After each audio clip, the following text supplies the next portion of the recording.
Hey, welcome back to the podcast. Today I have a very special guest with me. I have Dave MacDonald with me from the Better Together group. Dave, welcome to the show. Thanks so much, Brad. Glad to be here. Awesome. And we're going to be talking about something that I know everyone listening to this episode is going to want to tune into. So we're talking about finding good people, right? Yeah. Awesome. So give us a little bit of, before we get into all the questions and all that, give us a little bit of background, kind of how you got into this whole, teaching people how to hire, helping them, all that. Just give us a little bit of a brief history about Dave. Sure, happy to do that, Brad. Man, I didn't drop out of high school, but I was pretty close. In Canada, we have 5 years of high school before you go to university, 4 years if you go to a college, a trade school. Or that's the way it was back when I was a kid. It's way different than that now. But I had all but one of the credits necessary to go on to university. And so I didn't go to university. And I don't have the skills to be a tradesperson. And so I was kind of in never land. And I ended up going to the U.S. to university and met a young lady in college and fell in love. And we got married. And quickly I was into the workforce in a sales job and bounced from job to job to job to job to job. I had probably, in the first 8 years that my wife and I were married, I had probably 12 jobs. And we had twin boys early on in that process. I was 24 years old when I had twin boys born to me. And 30 days after they were born, I got let go from my work. And I was out of work for 6 months. And I tell all of that to say I fell into helping other people get jobs, because I was really good at getting jobs. I wasn't great at keeping jobs. And so, yeah, we started and our family young, and I found a little niche for myself. What we write on the walls here at the Better Together group is feeding families one shift at a time. So that's kind of what we do, is we help people find people. That's kind of how we started. Awesome. Yeah, it's very similar to mine. I had lots of jobs too out of the military.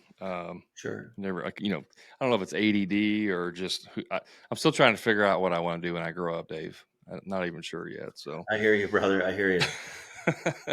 So, well, I know, like I said, I know a lot of people are going to be definitely listening to this, because finding good help is what I hear the most often from contractors is, you just can't find good help out there.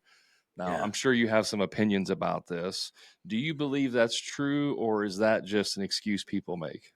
Both. Okay. That's a real easy hook to hang your hat on. And what I would say is finding good people is as hard as the rest of the job. And so if you really apply yourself to it and you're always on the lookout for new business, you find new business. And if you're always on the lookout for good people, you'll find good people. But part of it is being able to look in places that are less conventional, or perhaps dig a little deeper into somebody to hear their story and understand who they are, so that you can find out why they're a good person. Sometimes at the top. So let's just talk about like a skilled carpenter. Okay. Perfect. I use carpenters as an example a lot, because my father-in-law was a carpenter before he was a truck driver, and he's taught me a couple of things about carpentry. But this is what I know: there's guys that can do rough carpentry, there's guys that can do finish carpentry, and there's then guys that actually finish the job really well. And so even finished carpenters often don't have the personality traits. They may have the skills, but not the personality traits to get all the way down to the quarter round at the bottom. And lots of guys will put a door in. Lots of guys will put trim around a door. Lots of guys will get the trim done, but won't finish it all the way to the quarter round, or just that last finishing touch that, fills all the holes and makes everything just perfect. And you have to work through that process to really find the right person. And it just takes time. It takes time and attention to detail. And it's this, the problem is that most people that are doing the hiring have one set of skills that they're great at, but they may not be great at developing people or walking through the questioning process with a candidate to find the gold that is in every person. I think most contractors would agree with this statement, and that is when we're hiring for a skilled position, a carpenter or whatever we do, landscaper or whatever, laborer, some type of on the job, on the tools position. Most of us will look at what are your skills in terms of the job, right? How many years have you been a carpenter? How many years have you been an electrician? Whatever. And so we look 100% at the skills. And then because we are a craftsman or a skilled person, at some point, more than likely we've worked for somebody else first before we started our own business. That's the only qualification that we look at, right? It's, are you a good craftsman? Are you a good carpenter? Are you a good drywall finisher? Are you a good painter?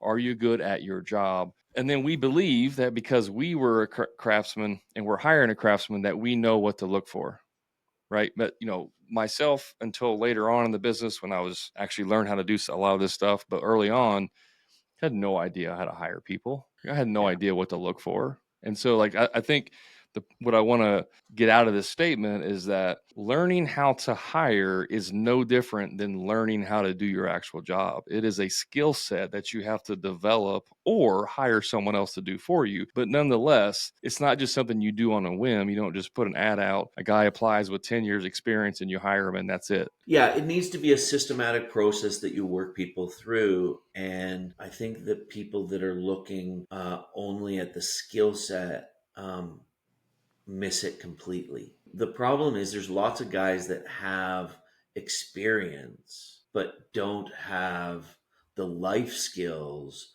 to show up every day, don't have the character, to show up every day. And I would rather take a person with character and good life skills and give them over time the experience to gain the skills than to find somebody who's got 10 years of experience and I can turn them loose on a job site immediately. I'd rather bring somebody along and develop them over time. And that's hard to do. And it takes time. And when the problem is typically when you're hiring because you have an immediate need. Mm-hmm. You got an extra project or somebody walked off and you have to fill a hole. And I was just actually talking with my daughter this morning who works in our family business with us. She's a Gen Z expert. And so she is a Gen Z and she's, does a lot of public speaking around the Gen Z hiring and retaining thing. But one thing that she accuses me of, and it's fairly true, she said, Dad, you always look for the closest tool, not the right tool. And so, this would make the hair stand up on the back of the neck of most of the people that are running the businesses that you support and care for. But like, it's nothing for me to take a screwdriver and turn it around and use it as a hammer. And it's bad practice, and that would drive most of your people crazy. But when they're looking to fill a job immediately, often they're grabbing the closest tool, not the best tool.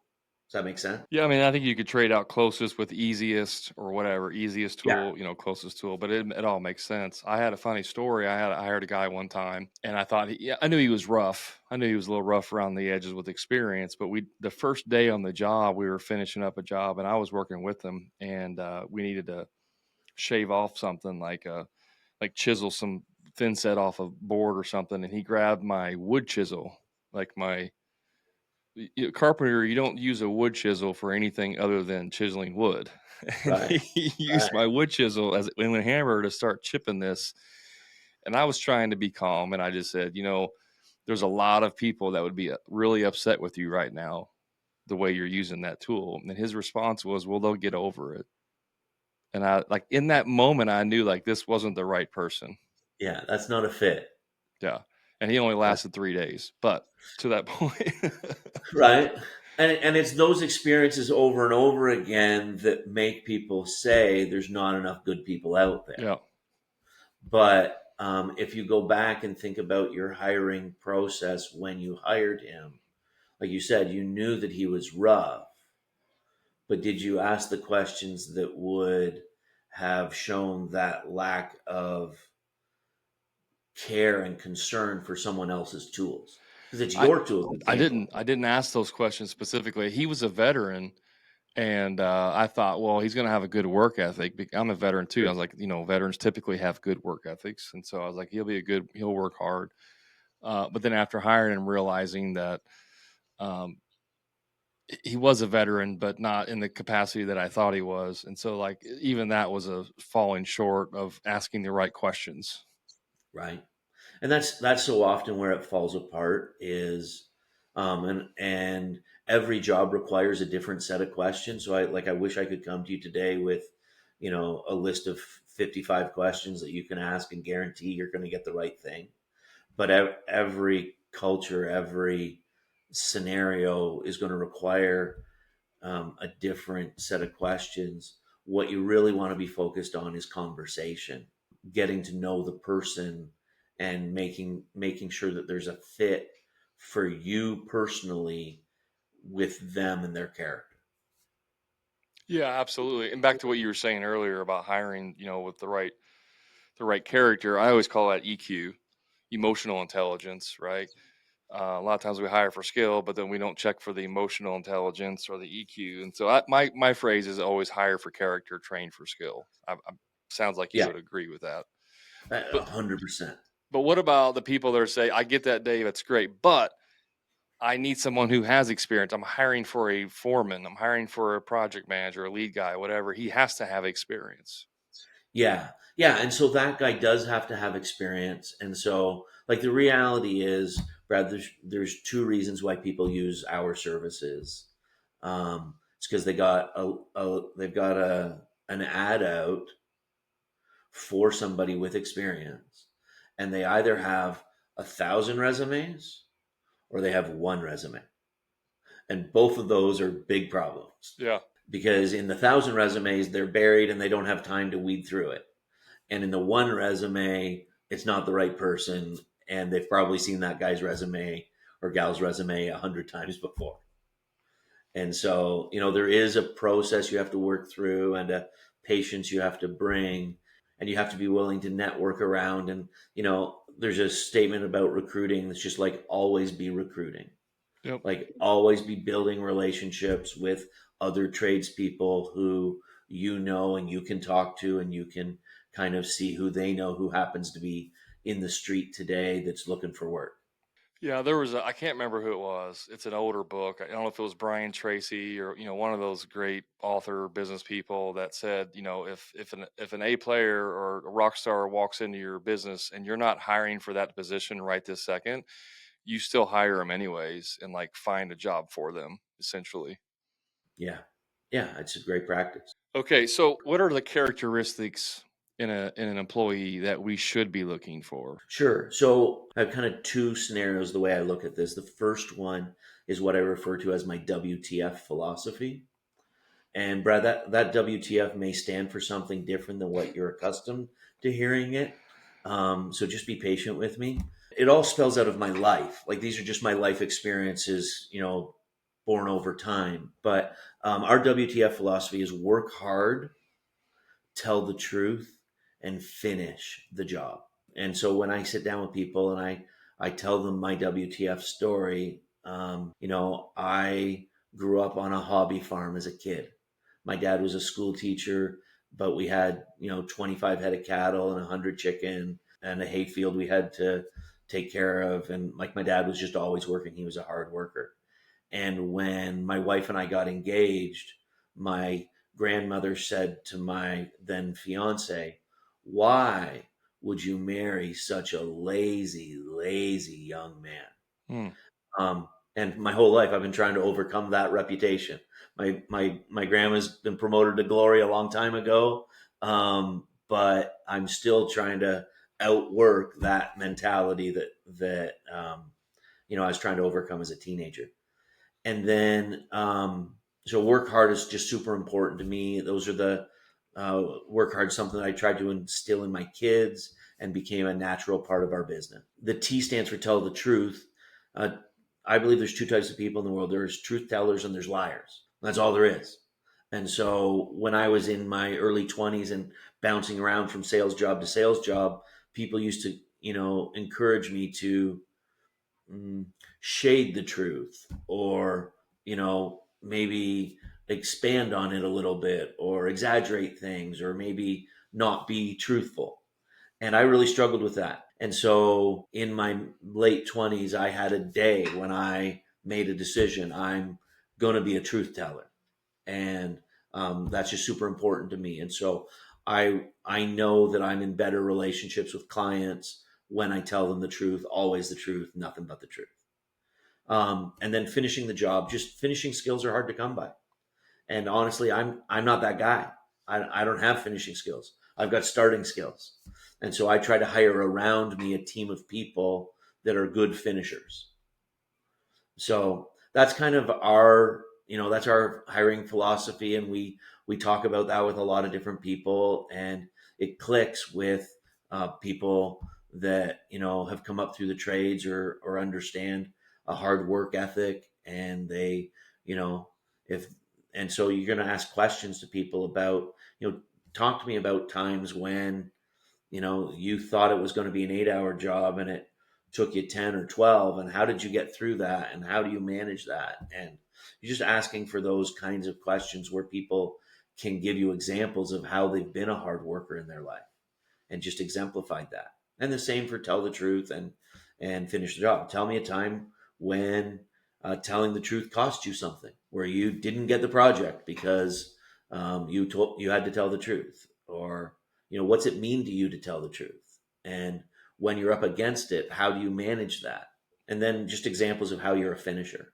Does that make sense to you? Oh, it makes perfect sense. It makes perfect sense. And we may need to unpack what it means to be a finisher here in a second. But before we do that, would you ask a question in a way, or frame it in a way where it's like you witness a coworker doing something? What would you do? Like doing something shady, or would you confront them? Would you say something? Would you not say? Would you word a question like that potentially? Yeah, I think the coworker thing is a difficult thing in an interview. I'm more looking for them to share experiences where they've had to make the sacrifice themselves to tell the truth. Okay. So, because nobody wants to be a rat, Right. and everyone knows the right answer to the boss around that is I'm gonna rat him out.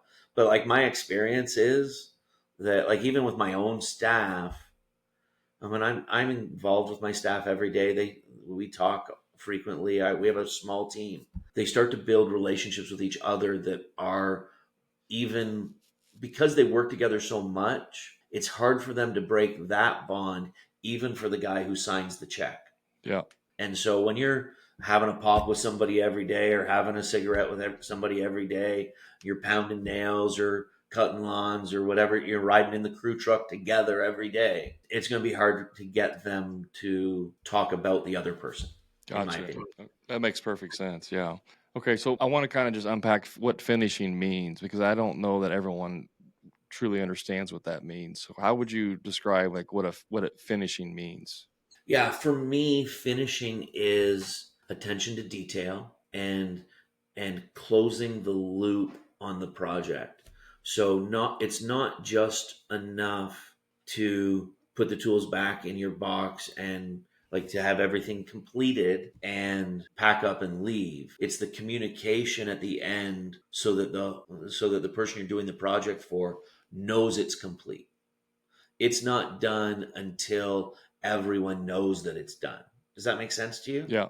And I think this again ties more into the EQ side of their skills than it is more of the actual physical skill set. So I'd agree with that. Like, whether it's EQ or character or just good protocols, the job's not done until everyone that was involved in the job knows that it's done. yeah. What comes to mind when you say that is like you send your guy over to finish a job. Maybe it's a small job. You just got to touch up a few punch list items. It's like, hey, go over there and finish this job. And he does those things and then you don't hear anything from him, right? And then, the day goes on, and then the customer comes home and calls you, and it's like, hey, what's going on with the project? Where are we at? And you're like, what do you mean? I sent John over there. He finished everything up. Yeah, but when I got home, there was, paint cans sitting out. The front door was unlocked. Like, what's going on? You know what I mean? And so, like, that's Right. what you're talking about is like, oh, I'm done doing the task that I was given.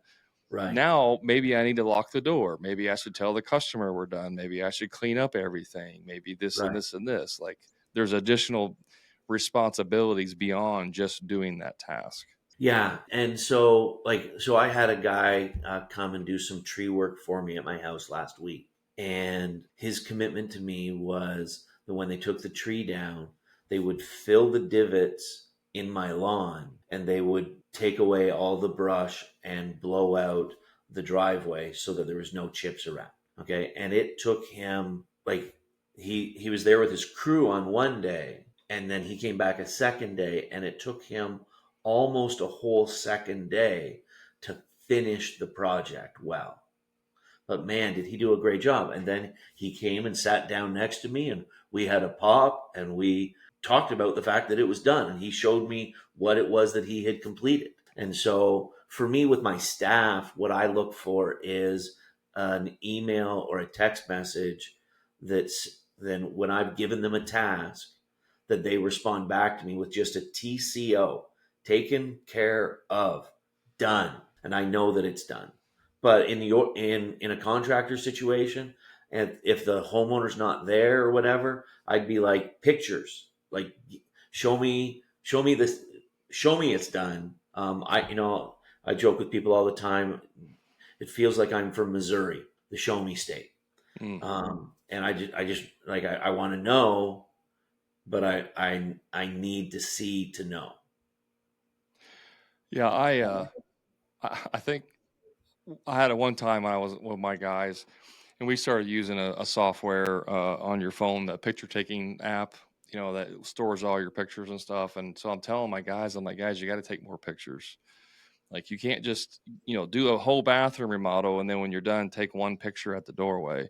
Like, you got to take like 30 pictures, right? And like document all this. And I was kind of getting on to him a little bit. And then it's a funny story. So then they go out and they do a job, and I'm looking through the pictures, and they went over the top, and there's like pictures of them being silly, like doing like poses and stuff. And I love that they did that, but I'm Right. okay with that. You know what I mean? But it's like, okay, take more pictures. So that just I'd rather have that than the yes, other.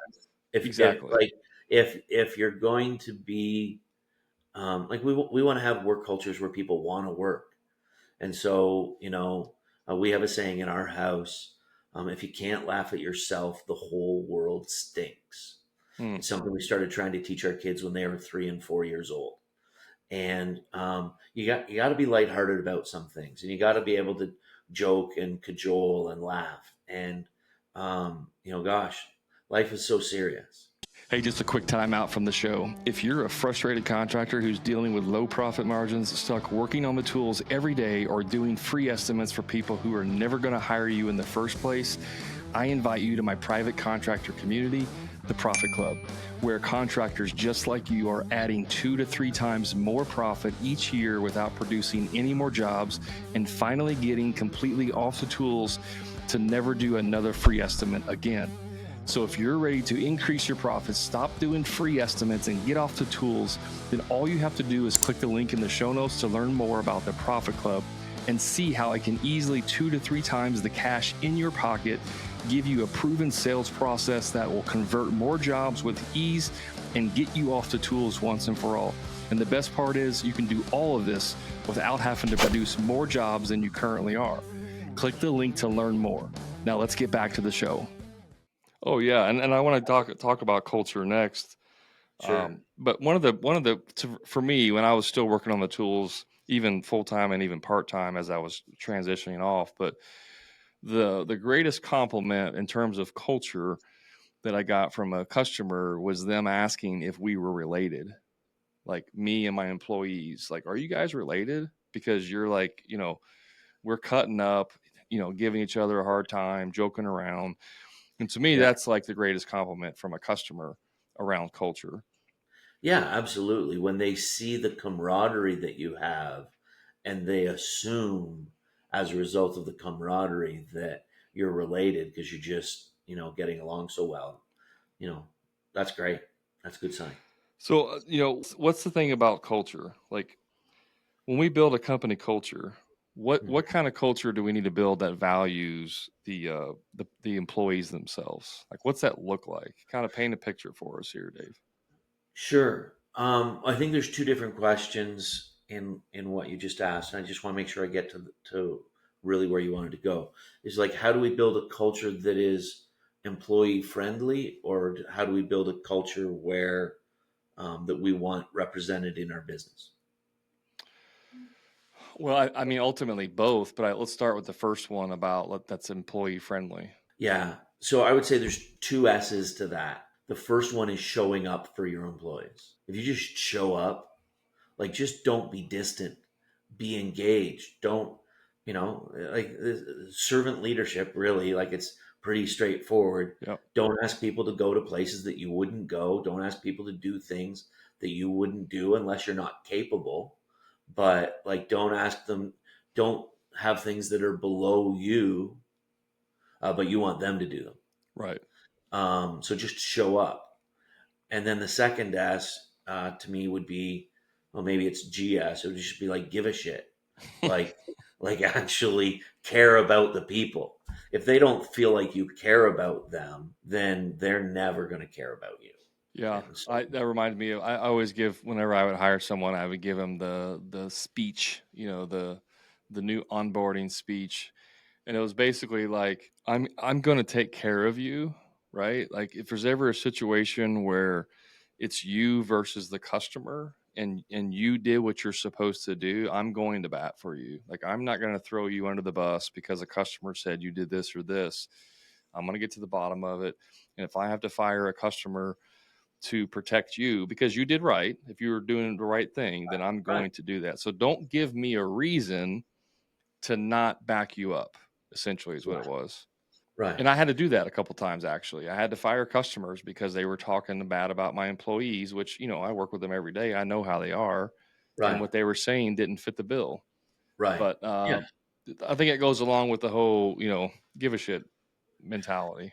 Yeah, so in my staffing business, Revolution Staffing is a driver service. We hire truck drivers for transportation companies, companies that are hauling goods, and we talk about being driver centric.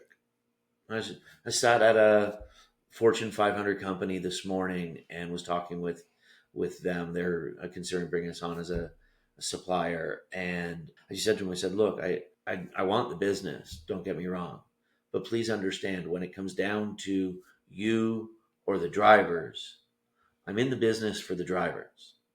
Like, I'm here. Our mission is to feed families one shift at a time, and one of the ways we're doing that is by putting drivers to work for you." But you're the byproduct. You're not the Mm. the business. The business is the people, um, and we're going to take care of our people. It's just like what you said.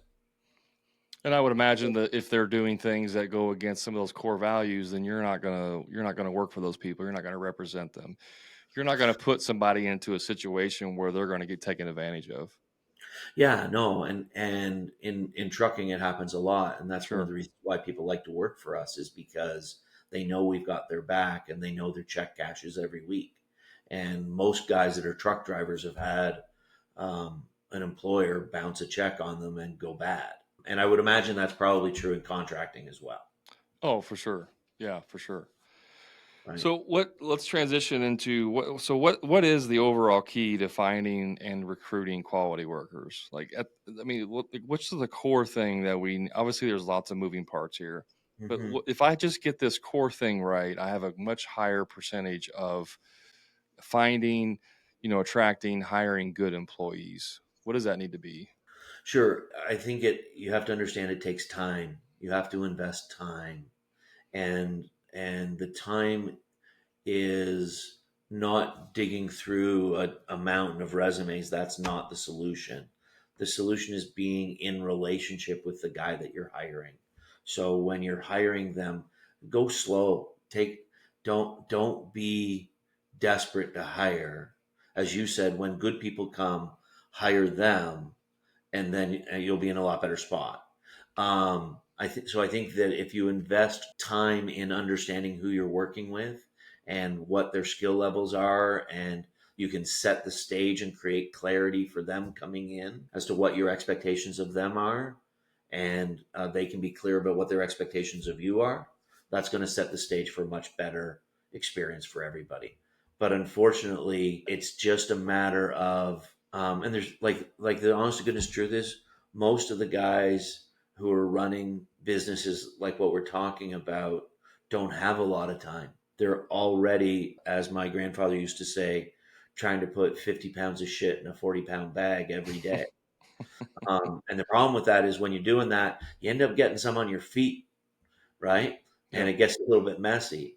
But we really need to slow down the time around interviewing people and getting to know them, and kind of what that allows you to do is allows you to take some people that you would reject and understand their motivations a little bit better, and understand the times, because like most of us have bumped our nose up against the glass a couple times in life. Most of us have stubbed our toe on a coffee table two or three times in our careers. And so you want to hear those stories about how things went badly and how they've recovered, and not take everyone that's had a bad experience and cut them out, right? So I think that that's the value of time. Is time allows you to get context on the person and on the relationship, and really get a better understanding for what you're getting yourself into. Yeah, and even in the like from a hiring perspective, if someone is trying to get hired right away, that's kind of an indicator of like they may have bigger problems in their life. Yeah, if they have to have the job tomorrow, that's a problem, Yep. and it's an indicator of a future problem that Correct. you're going to inherit.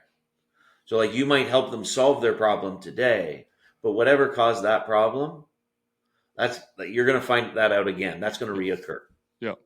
Yep. right? So I think you would agree with this. Like, there's a difference between recruiting and hiring, right? And I think a lot of contractors are trying to hire all the time and they don't do any recruiting. Can you just kind of like lay out maybe what that difference might be? Yeah, that's a great question. I love the way you've worded that. Um, Hiring is what McDonald's does. Bodies, just put bodies in.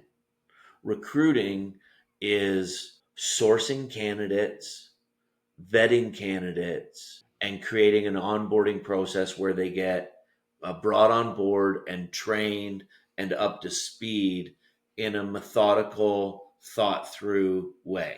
Yeah. So Dave, you're telling me that when I hire somebody and I say, hey, come over to the Smith job on Monday and bring your tools, we're going to start there for your first day. That's not an onboarding process. That's like watch your watch. Just count the days till that thing's going to blow up. I recently did an episode on like creating an onboarding process. I think that's completely foreign to a lot of contractors, this whole onboarding process, because most of it's OJT. It's like, oh, here's your first day. Here's where the trailers are parked. Here's the truck you're going to drive. Here's your tools. Here's the guy you're working with. Go out there and have a good day. It's like, wait a minute. Like, what? Where's the core values? Where's the mission? Where's the vision? Where's all that stuff? How do they know how to handle stuff? Like, so there's a lot of that goes into it, obviously. Well, and it's more than just those business buzzwords, Sure. and like a lot of your audience is going to feel like that's just Hocus pocus. Yeah. yeah. So I think that all of those things are super important for companies to have, and for business owners to really buy into. Obviously, I'm talking about mine through the whole context of the conversation, um, but it needs to be super representative of who they are. It needs to be really personal to them, and then as they give away those learnings that they've had through the course of their life, the employees are picking it up in a different way. When you share the stories based on your personal experience, one, they're getting a transparency into you that life hasn't always been necessarily perfect on every single day. Right. And they're going to enjoy knowing you as a person as opposed to just the business owner or manager. Um, and I think you're going to get a lot better buy in because they're getting to know you and you're expressing your desire to get to know them. And when I talk about time, that's what I'm talking about is getting to know them and then giving them some of yourself. And obviously, as you grow and you get bigger and bigger, that's harder for the top leadership, the owner, whoever, to connect, because it's one thing when you're working side by side with them on the tools every day. You build that rapport, you build that relationship. Now you step off the tools, and now you're just talking to them in the mornings, and then you hire a project manager or foreman, and then they're talking, and so like you get further and further removed, and so it becomes more and more of a critical and purposeful action to like connect with your guys. And I Yep. think a lot of that, a lot of guys are like, they say, "Hey, what's up in the morning?" And that's like, they think they're building relationships. And it's like, no, you have to do more than that. Yeah. Yeah, it's funny. I have to be very intentional about the way I do that. I'm very transactional by nature. I, for years it's been I walk into the office and I walk past people and I need to slow down and make time for them and consider them. I've got a good business friend who I was talking to just a couple weeks ago on the phone, and he was driving into the office, and he was like, "Hey, Dave, I have to step off our call. I want to continue, but it's going to take me 15 minutes. Can I call you back in 15 minutes?" I'm like, "Dude, you're walking into your office. Like I've been there. It's not that far to your office. Like just keep talking to me while you're walking in." He's like, "No, Yeah. man. No, when I walk in, I gotta be on for my people." And so he stops and greets, the people that he's walking past and engages them every day as he goes in, and he's in a relationship with them. And that was a good reminder for me. Again, you got to invest time in your people. Oh, absolutely. Absolutely. When back Right. in my corporate world before I got out of it, but I worked for a cable company and I did inside sales for a brief moment, and the manager who did not have a degree, he worked his way up to management of this Okay. office, and that was him. He'd come in every day, and we had 30, 40 employees at the time. Sure. Every day, how's it going? How's that? How's your day? How was your weekend? How's like every day connecting with someone or a few people, Yeah. whatever. And everybody there respected him. Everybody there loved him as a boss. Yeah. I'm not. I don't remember who coined the phrase, but management by walking around. Right. I It's haven't just heard like that one. right. It's you manage people by being in their presence. Management by walking around. I'll have to Um, write that down. and so, but like that guy's a perfect example of it. Just kind of being it does come down to being in relationship with people. In my office setting, my office is at the very back. I got no windows. I'm in this like cave at the back of the office. And I can sit here on Zoom calls all day and forget I have any people out there. And Yeah. I got to be intentional to get up and get out and be with my people. Yeah. And that's even harder if you're, like you said, transactional.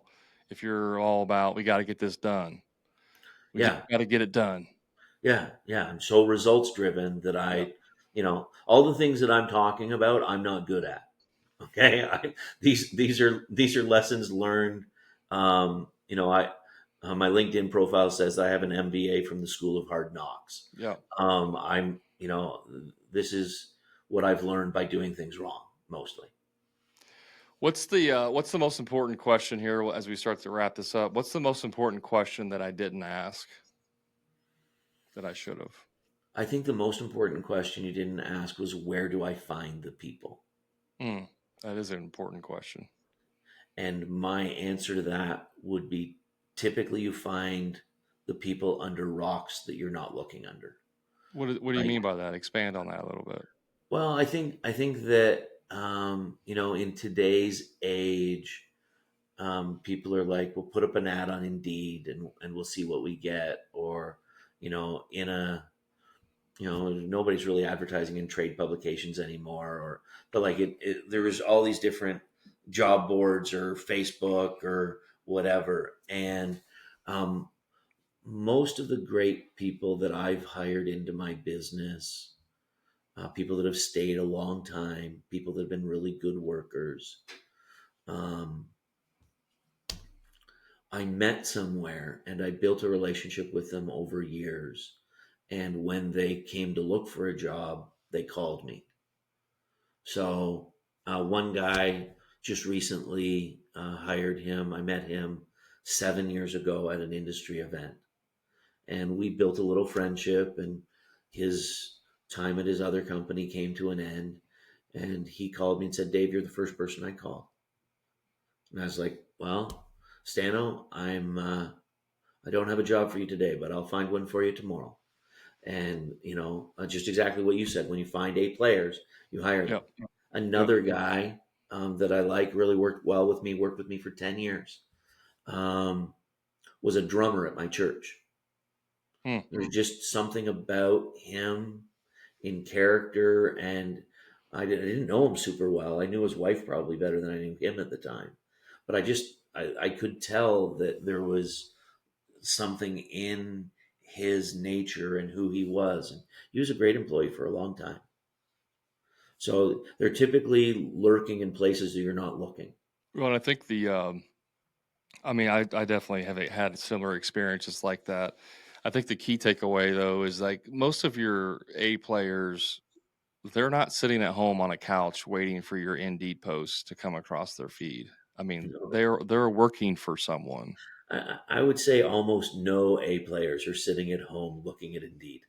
Unless it's a weird timing where they just got fired that morning and they saw your ad that afternoon, like Yeah, that's like a 1% chance of that happening. right, right. And most of them, like your friend or the guy that you knew, as soon as they got let go, they already know who they were going to call. They already knew who they were going to call, Yeah, right? So yeah, you have to attract them. We're talking about attracting people yeah. from what I call ethically stealing them, essentially, because they are more than likely going to be leaving a business to Mhm. come work for you. Yeah. And all you're doing is creating an environment where they want to be more, Yep. right? Like that's, my job as an employer is to create an environment where they want to work and compensating them fairly. I understand that I am probably middle to less than average on the pay scale for most of the people that work for me. We're not paying premiums to get these people. We're actually paying less, but we're compensating them fairly. I'm not messing them over, Right. but we're compensating people fairly. We understand what the market pays. We're right in the market, but I'm not bribing people out of jobs to come work with us. Right. I want people who want to work here, and we're trying to create an environment where we live up to our name, where we're better together. I think I'm better when I add those people to my team, Oh yeah, absolutely. and I'm hoping that they're better for being associated with us and doing what we do together. Speaking of your company, how can people find out about your business and the services that you offer? What's the best way for them to reach out? Sure. Bettertogethergroup.com is our website. My name's Dave. Dave at bettertogethergroup.com gets right to my desk. Awesome. And we'll put links in the show notes too. So if you're listening to this and you want to just click on something easy, we'll make sure we have the links in the show notes.